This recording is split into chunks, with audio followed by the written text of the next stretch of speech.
94 സങ്കീർത്തനം 9 വാക്യം. ചെവിയെ നട്ടവൻ കേൾക്കയില്ലയോ, കണ്ണിനെ നിർമ്മിച്ചവൻ കാണുകയില്ലയോ?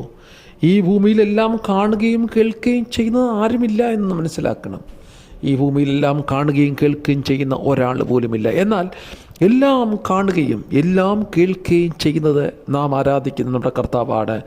ഗലാത്യലേഖനം 4:8-9 വാക്യത്തിൽ വായിക്കുന്നു, ഞാൻ അറിയുകയും വിശേഷാൽ എന്നെ അറിയുന്ന ദൈവം. സങ്കീർത്തനക്കാരൻ പറയുന്നു, കണ്ണുണ്ടായിട്ട് കാണുന്ന, ചെവി ഉണ്ടായിട്ട് കേൾക്കുന്ന, സ്പർശിക്കുന്ന, എല്ലാം അറിയുന്ന, എല്ലാം ശോധനറിയുന്ന, ഇരുള് പോലും മറവില്ലാത്ത എല്ലാം അറിയുന്ന ഒരു ദൈവം, ആ ദൈവം നമ്മുടെ ദൈവമാണ്. സർവശക്തനും സർവജ്ഞാനിയും സർവ്വവ്യാപിയുമായ ദൈവം നാം ദൈവമാണ്. എൻ്റെ വേദന അറിയുന്ന, എൻ്റെ സങ്കടം അറിയുന്ന, നൊമ്പരമറിയുന്ന ദൈവമുണ്ട്. പ്രിയരെ, നിങ്ങളുടെ പ്രശ്നം ഏതാണെങ്കിലും നന്നായിട്ട് അറിയുന്ന, എല്ലാവരെക്കാൾ നിങ്ങളെ അടുത്തറിയുന്ന ഒരു ദൈവമുണ്ട്.